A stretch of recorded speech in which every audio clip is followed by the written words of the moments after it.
എന്തിനാണ് അമ്മ എനിക്ക് കരയണത്? ഇത്രയും നാൾ കരഞ്ഞില്ലേ, അത് മതി. ഇനി സന്തോഷിക്കാനുള്ള കാലമാണ്. അത് തന്നെ ആൻറ്റി, ഇനി സങ്കടമൊന്നും വേണ്ട. അല്ല മോളെ, ഇത് കാണാൻ ഏറ്റവും കൂടുതൽ ആഗ്രഹിച്ചിരുന്നത് മോളുടെ അച്ഛനാണ്. പുള്ളിക്കാരനില്ലല്ലോ എന്ന് ഓർത്തപ്പോൾ എനിക്ക് വിഷമം വന്നു. ഇനിയിപ്പോൾ പഴയ കാര്യമൊക്കെ ആലോചിച്ചിട്ട് എന്തിനാണ് ആൻറ്റി വിഷമിക്കുന്നത്? ഇനി ഇവളുടെ കല്യാണമാണ് മോളെ ഞാൻ ഇനി കാണാൻ ആഗ്രഹിക്കുന്നത്. അത് കഴിഞ്ഞ് കണ്ണടച്ചാലും വേണ്ടിയില്ല. ഇപ്പതേ പുതിയ വീടിന് കല്ലൊക്കെ ഇട്ട് കഴിഞ്ഞില്ലേ, ഇനിയിപ്പോൾ വീട് പണി പെട്ടെന്ന് കഴിയും. അപ്പോൾ ഇവളുടെ കല്യാണം മംഗളമായിട്ട് നടക്കും. ഇവളുടെ കല്യാണം അടുത്ത് തന്നെ ഉണ്ടാവും ആൻറ്റി. അത് പറയേണ്ടത് ഞാനല്ലല്ലോ, ഇവളല്ലേ. എല്ലാത്തിനും അതിൻ്റെതായ സമയമുണ്ടമ്മേ. സമയമാകുമ്പോൾ അതെല്ലാം നടന്നോളൂ. വിവേകിൻ്റെ വീട്ടിൽ നിന്ന് കഴിഞ്ഞ ആഴ്ച അച്ഛനും അമ്മയും അനിയത്തിയും കൂടി വന്നിരുന്നു ഇങ്ങോട്ട്. ഇവള് പറഞ്ഞായിരുന്നു വിവേകിൻ്റെ അനിയത്തിയുടെ കല്യാണം ആലോചിക്കുന്നുണ്ട്. അത് കഴിഞ്ഞാൽ ഉടനെ തന്നെ ഇവരുടെ നടത്താമെന്ന് അവർ പറയണേ. ഞാൻ ഒരിക്കലും പ്രതീക്ഷിച്ചിട്ടും കൂടിയില്ല ഇതുപോലത്തെ ഒരു നല്ല ആലോചന ഇവക്ക് വരുമെന്ന്. ചെക്കൻ അമേരിക്കയിലല്ലേ, നല്ല ജോലിയാണ്, മിടുക്കനാണ് കേട്ടോ, ഒരു പാവമാണ്. അമേരിക്കയിലാണെന്ന് വലിയ അഹങ്കാരമൊന്നുമില്ല, ഒരു പാവൻ ചെക്കനാണ്. അല്ല മോളെ, വിവേകിനോട് പറഞ്ഞില്ലേ ഇന്നത്തെ കാര്യം? ഞാൻ പറഞ്ഞിരുന്നമ്മേ, ഇന്ന് ഡ്യൂട്ടി ആയതുകൊണ്ടാണ് ഞാൻ വിളിക്കാഞ്ഞേ. അല്ലെങ്കിൽ കല്ലിറുന്ന സമയത്ത് ഞാൻ എന്തായാലും വീഡിയോ കോൾ വിളിച്ചേനെ. വിവേക് മോനെ ഫോട്ടോ ഒക്കെ അയച്ചു കൊടുക്കട്ടാ. ഇനി എന്താണ് വിവേക് നാട്ടിലോട്ട് വരുന്നത്? അടുത്ത കൊല്ലമൊക്കെ ആകുമ്പോൾ വരുമെന്നാണ് പറഞ്ഞത്. അറിയില്ല, ലീവ് കിട്ടണ പോലെ. ആൻറ്റി, ഇന്ന് ഉച്ചക്ക് സദ്യയാണോ? അത് കഴിച്ചിട്ടാണോ എനിക്ക് വീട്ടിൽ പോവാൻ? അയ്യോ, സദ്യ ഒന്നും ഉണ്ടാക്കിയിട്ടില്ല മോളെ. മരപ്പണിക്കാരുള്ളതുകൊണ്ടേ 2-3 കറികൾ വെച്ചിട്ടുണ്ട്. എന്തായാലും ഉച്ചക്ക് ചോറിനിട്ട് പോയാൽ മതി കേട്ടോ മോള്. അതത്രേ ഉള്ളൂ. എന്നാൽ നിങ്ങൾ 2 കൂടി അങ്ങോട്ട് വന്നാൽ മതി. അവർക്ക് വെള്ളം കൊടുക്കട്ടെ കേട്ടാ.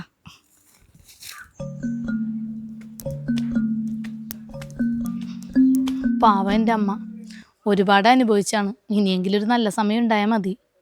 ഉണ്ടാകൂടാ, അല്ലാതെ എവിടെ പോവാൻ? അല്ലടി, വിവേക് നമ്മുടെ കോളേജിൽ നമ്മുടെ സീനിയറായിട്ട് പഠിച്ച കാര്യം അമ്മക്കറിയില്ല അല്ലേ? ഇല്ലടാ, ഞാനത് പറഞ്ഞിട്ടില്ല.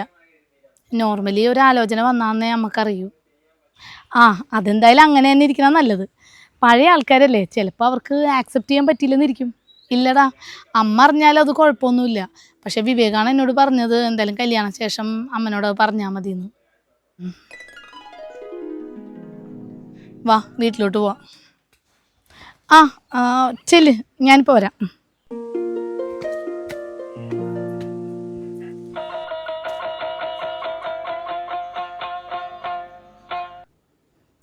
ചേട്ടാ, വെള്ളം ദേ ഇവിടെ വെച്ചിട്ടുണ്ട് കേട്ടാ. അതവിടെ വെച്ചോ. ചേട്ടാ, രാധാമണി മോളും എന്ത് പറയണ്? സുഖമായിട്ടിരിക്കണ? സുഖമായിട്ടിരിക്കണ. മോളിപ്പ ഡിഗ്രിക്ക് കയറിനേക്കണ് മഹാത്മയില്. രാധാമണിനെ കണ്ടിട്ട് ഇപ്പൊ ഒരുപാട് കാലമായി. പണ്ട് കടയിൽ നിൽക്കുമ്പോ സ്ഥിരം കാണുമായിരുന്നു. ഇപ്പോഴും കടയിലൊക്കെ പോണ്ട, തുണിക്കടയിൽ പോണ്ട? ഇല്ലില്ല, ഇപ്പൊ ഭയങ്കര നടുവേനാണ് നോക്ക്, നിക്കാൻ പറ്റൂല. ഇപ്പൊ ദാമോദരൻ വൈദ്യരുടെ അടുത്ത് കാണിക്കാണ് ഇപ്പൊ. ആരെയാണ് വീട് പണി ഏൽപ്പിച്ചത്? സതീശനാണോ? അല്ല, കുമാറിനെയാണ് ഏൽപ്പിച്ചിരിക്കുന്നത്. അത് നന്നായി. സതീശനെ ഇപ്പൊ കുറച്ചാളായിട്ട് കള്ളപ്പണിയാന്ന് പറയുന്നുണ്ട്. എനിക്ക് തന്നെ എന്തോരം പൈസ തരാണ്ടെന്നാ. പൈസ ചോദിച്ചാ പറയും ഇന്നേരം തരാ, ലോൺ കിട്ടട്ടെ എന്നൊക്കെ പറയും. എല്ലാം മോളാണ് ഏൽപ്പിച്ചേക്കണതേ. ഞാൻ അങ്ങനെ ഇപ്പൊ പുറത്തോട്ടൊന്നും പോവാറില്ല. ഞങ്ങളുടെ വർക്കൊരു രണ്ടാഴ്ച വേണ്ട, അതിന് മുന്നേ തീരും. ഇപ്പൊ ഞാനും ഇവനും ഉണ്ടല്ലോ, 4 കട്ടളയും 5-6 ജനലേ ഉള്ളൂ. എത്രയും പെട്ടെന്ന് തീർക്കണാണ് ചേട്ടാ നല്ലത്. അടുത്ത മഴക്കാലത്തിന് മുന്നേ കയറി താമസിക്കാന്നാണ് മോള് പറയണത്. ഈ വീടേ ഒട്ടും ഉപയോഗിക്കാൻ പറ്റാതെയായി. വശമൊക്കെ ഇടിഞ്ഞ് വീഴാറായിരിക്കുക. കോലൊക്കെ വെച്ച് കുത്തി വെച്ചേക്കാണ്. അപ്പം മോള് പറഞ്ഞ് താഴത്തെ നിലയിലെ പണിയൊക്കെ തീർന്ന് കഴിഞ്ഞാൽ അങ്ങോട്ട് മാറാല്ലാന്ന് ഓർത്തിട്ടേ, ബാക്കി പിന്നെ പൈസ കിട്ടണ പോലെ ചെയ്യാല്ല. അല്ല, സുധൻ ചേട്ടന്റെ പെങ്ങളും മക്കളും അപ്പൊ ഇങ്ങോട്ട് വരാറില്ലേ ഇപ്പൊ? ഇല്ല, അവരൊന്നും ഇങ്ങോട്ട് വരാറില്ല. സുധൻ ചേട്ടൻ മരിച്ച അന്ന് വന്ന് പോയതാണ്, പിന്നെ ഇങ്ങോട്ട് വന്നിട്ടില്ല. സുധൻ ചേട്ടന് പണ്ടേ പെങ്ങളെന്ന് വെച്ചാൽ ജീവനായിരുന്നു. പെങ്ങളിന് വേണ്ടി എന്തും ചെയ്യുമായിരുന്നു അന്നും. അതെ, പെങ്ങളെന്ന് വെച്ചാൽ ജീവനായിരുന്നു പുള്ളിക്ക്. റിട്ടയർഡ് ആയപ്പോൾ കുറച്ച് പൈസ കിട്ടി. പെങ്ങൾ അതും ഇതും പറഞ്ഞ് ഓരോരോ ആവശ്യങ്ങൾ പറഞ്ഞ് മേടിച്ചുകൊണ്ട് ഇപ്പം തരാം, നാളെ തരാം, മറ്റന്നാൾ തരാമെന്ന് പറഞ്ഞ് പെങ്ങടെ മരുമോനും മോനും ഒക്കെ മേടിച്ചു കൊടുത്ത്. അത് നമ്മൾ ഈ കൈ കൊണ്ട് കൊടുത്തോണ്ട് വേറെ രേഖകളൊന്നുമില്ല. പിന്നെ അത് ചോദിച്ച് വലിയ പ്രശ്നമായി. അതിൻ്റെ മനോവിഷമത്തിലായിരുന്നു കുറേ കാലം. എന്നിട്ടാ ചേട്ടൻ പോയത്. അതൊക്കെ ഞങ്ങൾക്കറിയാം ചേച്ചി. സുധൻ ചേട്ടൻ ഒരു പാവമായതുകൊണ്ടാണ് അവളുടെ സ്വഭാവം അറിയായിരുന്നത്. എനിക്കൊക്കെ പണ്ടേ തങ്കമ്മന്റെ സ്വഭാവം അറിയാം. പിന്നെ പറഞ്ഞിട്ടും കാര്യമില്ല ചേട്ടാ, നമ്മുടെ തലയിൽ വിരിച്ചേക്കണ ഇതൊക്കെയാണ്. പാവം. പക്ഷെ എൻ്റെ മോളാണ് ഇത് മുഴുവൻ ഇങ്ങനെ കൊണ്ട നടക്കണത്. പാവ എന്ത് ചെയ്യാനാണ്, ചെറിയൊരു ജോലിയുണ്ട്, അതും കൊണ്ട് ഇങ്ങനെ ഓടിച്ചു പോണ്. സുധൻ ചേട്ടന്റെ ആക്സിഡന്റ് ശരിക്കും പറഞ്ഞാൽ നമ്മളൊരു പ്രതീക്ഷിച്ചില്ലല്ല. എത്ര പതുക്കെ ഓടിച്ചിരുന്ന മനുഷ്യനാണ്. അത്രയും ആയുസേ ചേട്ടനുണ്ടായിരുന്നുള്ളൂ.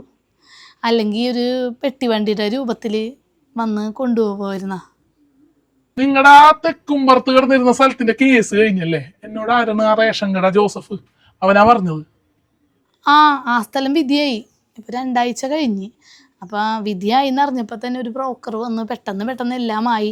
ടൗണിലുള്ള ഒരാളാണ് സ്ഥലം എടുത്തേക്കണത്.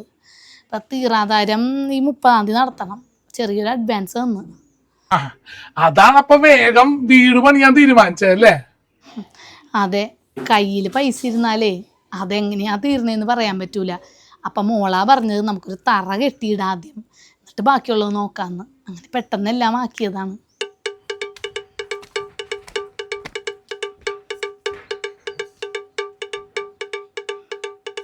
സീതമോളെ, നിനക്ക് മനസ്സിലായില്ലേ ചേട്ടനാ? എനിക്കറിയാമേ. അച്ഛൻ്റെ കൂടെ എത്ര പ്രാവശ്യം ഇവിടെ വന്നിരിക്കണു. ഇത് മോളുടെ കൂട്ടുകാരിയാണ്. എവിടെയാണ് അപ്പൊ മോളുടെ വീട്? തളിപ്പറമ്പ്. തളിപ്പറമ്പ് അപ്പൊ ഏത് ഭാഗത്തായിട്ട് വരും? തളിപ്പറമ്പ് ടൗണിൽ തന്നെയാ, പറഞ്ഞാല് അറിയാൻ വഴിയില്ല. ഞാൻ അവിടെയൊക്കെ ഒരുപാട് കാലം പണിക്ക് വന്നിട്ടുണ്ട്. ഒരു 8 മാസത്തോളം ഒരു വീടിന്റെ പണിക്ക്. ഒരു പങ്കം വീടുണ്ടല്ലോ, അതിന്റെ പണിക്കൊക്കെ ഞാൻ അവിടെ വന്നിട്ടുണ്ട്. അല്ല, മോളുടെ അച്ഛന്റെ പേരെന്താണ്? പ്രഭാകരൻ. പ്രഭാകരൻ. എന്താണ് അച്ഛന്റെ ജോലി? എന്തായിരുന്നു? പെറ്റ്സിന്റെ ബിസിനസ് ആണ്. അല്ല, പെറ്റ്സിന്റെ ബിസിനസ് എന്ന് പറയുമ്പോ അത് ചേട്ടാ, പെറ്റ്സ് ഇല്ലേ, അതായത് പൂച്ച പട്ടിയൊക്കെ, അതിനെയൊക്കെ ട്രെയിൻ ചെയ്യലും വിൽക്കലുമാണ് ഇവളുടെ അച്ഛൻ്റെ ജോലി. പട്ടിപ്രഭാന്റെ മോളാണല്ലേ? ഇപ്പൊ മനസ്സിലായി, അവന്റെ മോളാണല്ലേ?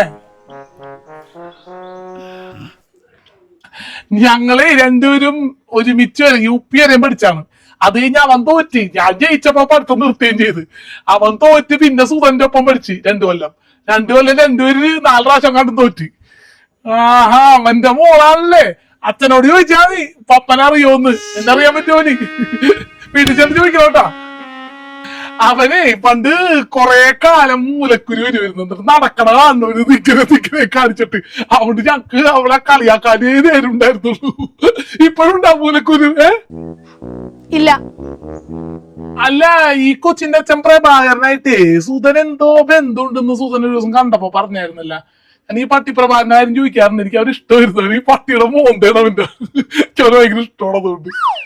അതൊന്നും എനിക്കറിയില്ല ചേട്ടാ. ഞങ്ങളുടെ പ്രേമവിവാഹം ആയതുകൊണ്ട് തന്നെ ചേട്ടൻ്റെ സ്വന്തക്കാരായിട്ടൊന്നും ഞങ്ങൾ ബന്ധം ഉണ്ടായിരുന്നില്ല. പിന്നെ വന്നും പോയൊക്കെ ഇരുന്നാലേ ബന്ധങ്ങൾ ഉണ്ടാവുള്ളൂ. ആരെയും എനിക്കും അറിഞ്ഞൂടാ. അതും ശരിയാണ്. വാടി, നമുക്ക് അകത്തിരിക്കാം. ഇവിടത്തെ മോളെ പോലെ അല്ലട്ടാ പെണ്ണ്, അഹങ്കാരിയാന്ന് തോന്നുന്നു. പിള്ളേരല്ലേ ചേട്ടാ, പണ്ടത്തെ കാര്യങ്ങളൊന്നും പറഞ്ഞാൽ അവർക്ക് മനസ്സിലാവൂല. പക്ഷെ ആ കുട്ടി ഒരു പാവം കുട്ടിയാണ്. എനിക്കോ നല്ലട്ടാ.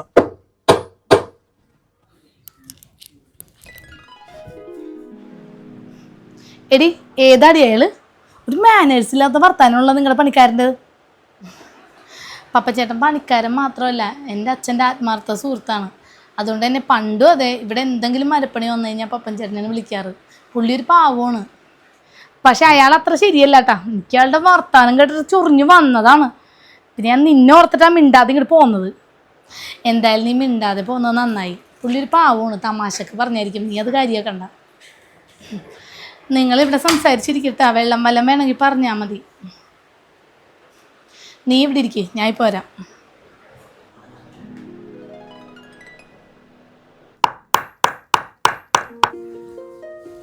സീത മോളെ.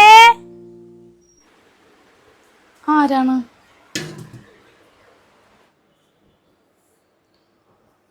അമ്മായിയാ?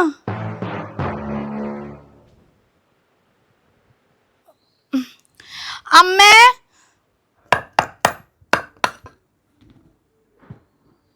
എന്താടി നിന്റെ സ്വന്തം അമ്മായിനെ കണ്ടിട്ട് നീ അങ്ങോട്ട് പേടിച്ചു പോയാ? അപ്പൊ എന്തോ കള്ളത്തരം ഉണ്ടല്ല. എന്ത് കള്ളത്തരം അമ്മായി? അങ്ങനെ ഒന്നുമില്ല. അച്ഛൻ മരിച്ചെന്ന് കണ്ടേല്ല അമ്മായിന, പിന്നെ ഇങ്ങോട്ട് കണ്ടിട്ടില്ല. അപ്പൊ പെട്ടെന്ന് കണ്ടപ്പോ അന്തം വിട്ടു പോയതാ. അയ്യോ, ഒരു പാവം വന്നേക്കണ്. നിന്റെ അച്ഛൻ്റെ കേസ് വിധിയായതും ആ സ്ഥലം ഒരാൾ എടുക്കാൻ വന്ന് അഡ്വാൻസ് തന്നതും അത് കയ്യിൽ വെച്ചിട്ടാണ് ഈ കള്ളത്തരം എന്ന് എനിക്ക് മനസ്സിലാവണില്ലട്ടാ. ആ പൈസ ഞങ്ങളുടെ കയ്യിലുണ്ട്. പക്ഷെ അതിന് ഞങ്ങൾ കള്ളത്തരം കാണിക്കേണ്ട ആവശ്യമില്ല അമ്മായി. അത് ഞങ്ങൾക്ക് അവകാശപ്പെട്ട പൈസയല്ലേ. ആഹാ, ഇത് തങ്കമണിയല്ലേ? ഇതാരി? എന്നെ നിങ്ങൾ അറിയോ? എന്നെ എങ്ങനെ അറിയും? ഞാനറിയും. സുധന്റെ ഒരേ ഒരു പെങ്ങളല്ലേ. പണ്ട് തങ്കമണിനെ പറ്റി പറയാനേ സുധന് പേരുണ്ടായിരുന്നുള്ളൂ. നമ്മളൊരു ദിവസം കണ്ടിട്ടുണ്ടല്ല, ഓർക്കണില്ല എന്നാ? എനിക്ക് ഓർമ്മയൊന്നുമില്ല. ഞാൻ ഇങ്ങനെ ഉള്ളവന്മാരൊന്നും ഓർത്തിരിക്കാറില്ല. ശരിയാണ്, ഒരു പ്രാവശ്യം കണ്ട് എന്നെ ഓർക്കണമെന്നില്ല. പക്ഷേ പഴയ സോഡാ മുസ്തഫിന് ഓർമ്മയുണ്ട? എനിക്ക് ഓർമ്മയൊന്നുമില്ല. പണിക്ക് വന്നിട്ടുണ്ടെങ്കിൽ പണി ചെയ്താൽ മതി.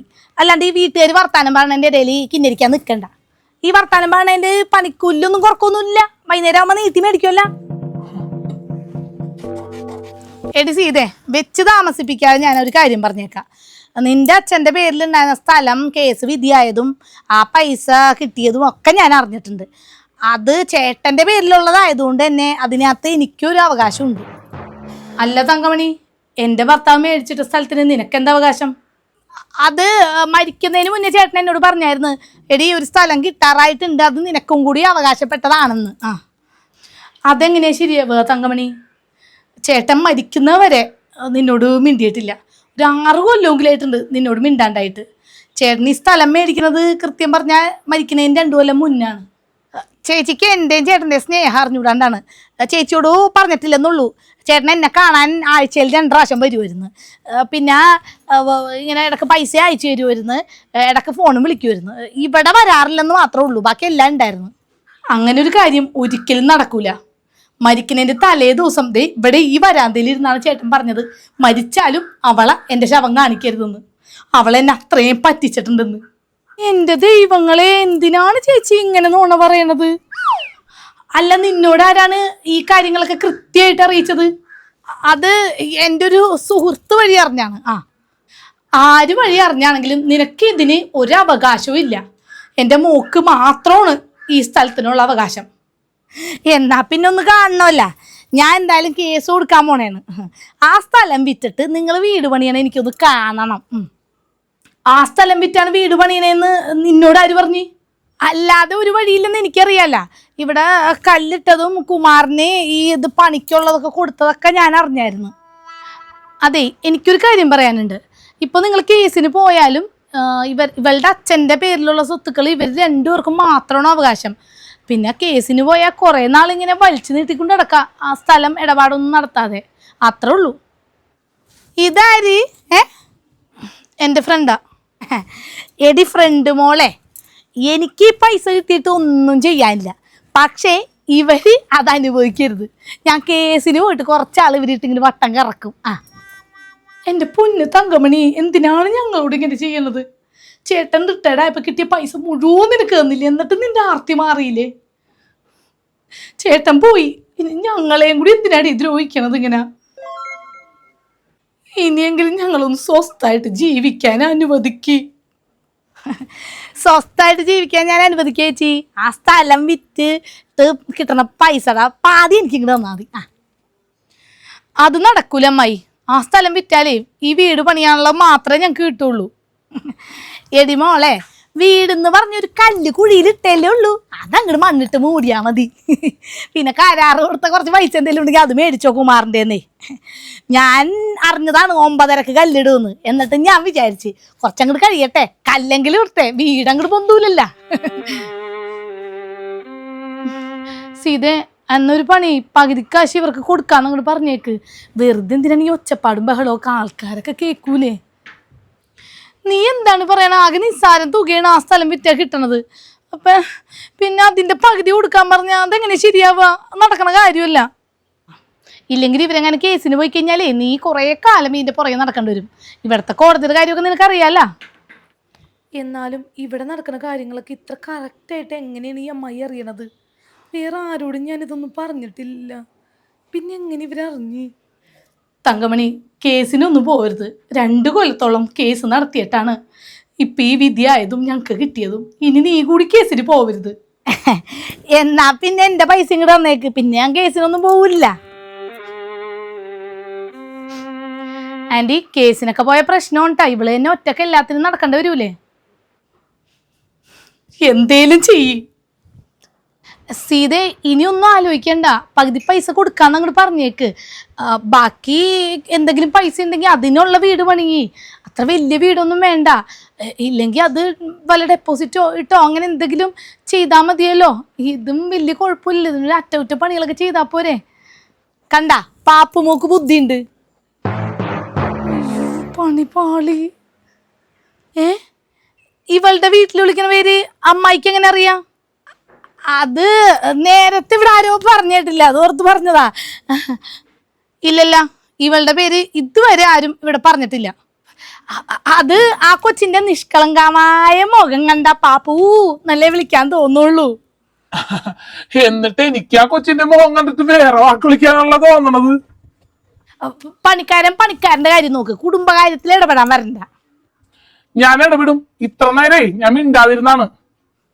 അല്ല തങ്കമണി, ഈ കൊച്ചിനെ അറിയോ? ഞാനൊന്നും അറിയൂല ഈ കൊച്ചിനെ. എങ്ങനെ അറിയാനാണ്? ആദ്യമായിട്ട് കാണണ ഇതിന. എടി, നീ അറിയോ ഇവരാ? എനിക്കറിയില്ല. ഞാൻ ആദ്യമായിട്ടാ ഈ ആൻറ്റിനെ കാണുന്നത്. ആ ഫോൺ എന്താന്ന് എനിക്ക്? എൻ്റെ ഫോൺ നിനക്കെന്തിനാ? ഇങ്ങോട്ട് താടി.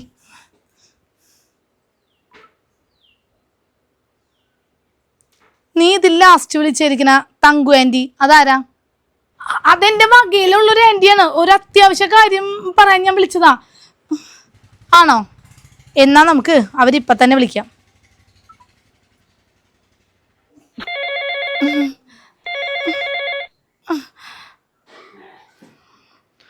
ഓ, ഇതാണല്ലേ അപ്പം നിന്റെ തങ്കു ആൻറ്റി. എനിക്ക് മനസ്സിലായി. വെറുതെ അല്ല ഇവിടെ നടക്കുന്ന എല്ലാ കാര്യങ്ങളും അമ്മായി അപ്പം പറയണത്. നീ എൻ്റെ കൂടെ നിന്ന് ചതിക്കായിരുന്നല്ലേ? ഒറ്റ സുഹൃത്താണല്ലോ എന്ന് വിചാരിച്ചിട്ടാണ് ഞാൻ നിന്നോട് എല്ലാ കാര്യവും പറഞ്ഞിരുന്നത്. ഇപ്പം എനിക്ക് മനസ്സിലായി നിന്റെ ചതി. ആ മോളെ സീത, എനിക്ക് ഇപ്പോഴാണ് ഓർമ്മ വന്നത്. ഈ കൊച്ചിന്റെ അച്ഛൻ പ്രഭാകരനില്ലേ, പുള്ളി എന്ന് പറഞ്ഞു കഴിഞ്ഞാൽ ഈ തങ്കമണിനെ കല്യാണം കഴിച്ചേക്കണ ആളുടെ അച്ഛന്റെ പെങ്ങളുടെ മോളെയാണ് കല്യാണം കഴിച്ചേക്കണത്. അതായത് അമ്മായി ആയിട്ട് വരും ഇത്. ഓ, അപ്പൊ സ്വന്തക്കാരിയോടുള്ള സ്നേഹമല്ലേ കാണിച്ചത്? എന്റെ തങ്കു ആന്റി, നാളെ അവളുടെ വീടിന്റെ കല്ലിടുന്ന ചടങ്ങാണെന്നും പറഞ്ഞത് ഇപ്പൊ അവളെന്നെ വിളിച്ചു വെച്ചേ ഉള്ളൂ. അപ്പൊ അവള് പൈസ ഇറക്കി തുടങ്ങിയിട്ടാ. നാളെ വന്നാലേ പാതി പൈസ ഞാൻ മേടിച്ച് അങ്ങ് കയ്യിലോട്ട് ഏൽപ്പിച്ചു തരും. എനിക്ക് തന്നേക്കണ ഒരു എന്തെങ്കിലും വഴിച്ചെലവിന്. എനിക്ക് അവളെ പണ്ടേ ഇഷ്ടമല്ല. പിന്നെ നന്നായിട്ട് പഠിക്കണായതുകൊണ്ട് ഞാൻ അവളുടെ കൂടെ തന്നെ നിന്ന്. അതാവുമ്പോ കൂട്ടുകാരി എന്നുള്ള പരിഗണനയിൽ അവൾ എനിക്ക് അസൈൻമെന്റും പ്രോജക്റ്റും ഒക്കെ ചെയ്തു തരുമായിരുന്നു. പിന്നെ എക്സാമിന് അടുത്തിരുന്നു ഞാൻ അവളുടെ നോക്കി എഴുതി. എന്നിട്ട് ഞാൻ ഫുള്ള് കിട്ടി പാസ്സാവുകയും ചെയ്തല്ല. പഠിത്തില്ലായിരുന്നെങ്കിൽ അവളെ പോലൊരു ലോ ക്ലാസിന്റെ കൂടെ ഒന്നും ഞാൻ കൂടില്ലായിരുന്നു. പിന്നെ എനിക്ക് ഏറ്റവും വെറുപ്പായത് അവൾക്കൊരു അമേരിക്കക്കാരൻ മോന്റെ ലൈൻ സെറ്റായത്. എനിക്ക് അത് അങ്ങോട്ട് പിടിച്ചില്ല. എത്ര പെൺകുട്ടികൾ കോളേജിലുണ്ടായിരുന്നു, എന്നിട്ട് അവന് ഇഷ്ടപ്പെട്ടത് ഇവളാ. വിവേകിനോട് എനിക്കും ഒരു ക്രഷൊക്കെ തോന്നിയിരുന്നു. പക്ഷെ എല്ലാം അവൾ ഒറ്റൊരുത്തി കൊള്ളാക്കി. അതുകൊണ്ട് ഇനി അവളെ ഞാൻ സമാധാനത്തോടെ ജീവിപ്പിക്കൂല. പൈസ ഇല്ലാതെ അവൾ തെണ്ടണം. അതുകൊണ്ട് തന്നെ ഞാൻ തങ്കു ആന്റിയുടെ ഒപ്പം ഉണ്ടാവും. നാളെ തന്നെ അവിടെ എത്തിയിട്ട് ഞാൻ അപ്ഡേറ്റ്സ് തന്നോളാം കേട്ടാ. അപ്പൊ അവിടെ വന്ന് പൊളിച്ചടക്കിയേക്കണം. ഓക്കെ? എന്താ പറ്റിയത്?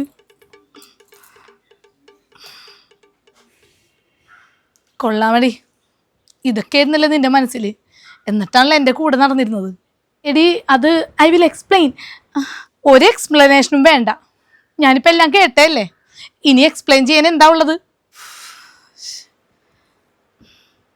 അമ്മായി, അമ്മായിക്ക് അതിൽ നിന്നൊരു ചില്ലി പൈസ തരാൻ ഞാൻ ഉദ്ദേശിച്ചിട്ടില്ല. എൻ്റെ അച്ഛൻ കഷ്ടപ്പെട്ട് ഉണ്ടാക്കിയാണ്.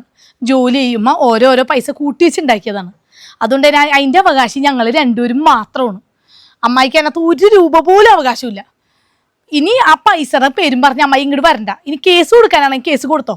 കേസല്ലേ, ഞങ്ങൾ അതിൻ്റെ വഴിക്ക് തന്നെ കൊണ്ടുനടന്നോളാം. കുറേ കാലം കേസ് കൊടുത്തിട്ടാണ് സ്ഥലം കിട്ടിയത്. ഇനിയും കേസിനാണ് കിടക്കാനാണ് അതിൻ്റെ വിധിയെങ്കിൽ ആയിക്കോട്ടെ, പ്രശ്നമില്ല. പക്ഷെ അമ്മായിക്ക് ഞാൻ തരൂല, അത് ഉറപ്പാണ്. ഇനി അമ്മായി ഈ കാര്യം പറഞ്ഞ് ഇങ്ങോട്ട് വന്നാൽ ഈ സീത ആരാണെന്ന് അമ്മായി ശരിക്കും അറിയും. നോക്കിക്കോടി, നീ പൈസ കൊണ്ട് എന്ത് ചെയ്താലും നീ ഗുണം പിടിക്കൂല. ഞാൻ ശപിക്കണം നിന്നെ. ആയിക്കോട്ടെ, ഞങ്ങൾ നശിച്ചോട്ടെ, ഒരു കുഴപ്പമില്ല. ശാപം കഴിഞ്ഞെങ്കിൽ ഒന്ന് വീട്ടിൽ നിന്ന് ഇറങ്ങി പോവാവോ? പാപ്പുമോളെ, ഇനി അധികം നേരം നിൽക്കണ്ട, വാ ഇറങ്ങ്. ഉത്തരം മുട്ടിയപ്പോ പോണ പോക്ക് കണ്ടില്ലേ? എടി, അവരിങ്ങനെ വന്ന് പറഞ്ഞതിൽ എനിക്കൊരു വിഷമവും ഇല്ല. അവർ പണ്ടേ അങ്ങനെ തന്നെയാണ്. ഇവിടെ തല്ലുടിക്കാനും അച്ഛൻ്റെ പൈസ മേടിക്കാനും മാത്രമേ അവർ വന്നിട്ടുള്ളൂ. കുഴപ്പമില്ല. പക്ഷെ നീ എന്നോട് ചെയ്തത്, അവരുടെ ഒപ്പം കൂടെ നിന്നിട്ട് എന്നെ നീ ഇട്ട് കറക്കിയില്ലേ, അത് ഞാൻ മരിച്ചാലും മറക്കൂല. സ്വന്തം കൂടപ്പറപ്പിനെ പോലെയാണ് ഞാൻ നിന്നെ കൊണ്ടുവരുന്നത്. എന്നോട് നിനക്ക് ഈ ചതിയൻ എങ്ങനെ തോന്നി? പോയിക്കോ, ഇനി മേലാൽ ഈ വീട്ടിൻ്റെ പടിക്കൽ കയറി പോരുത്.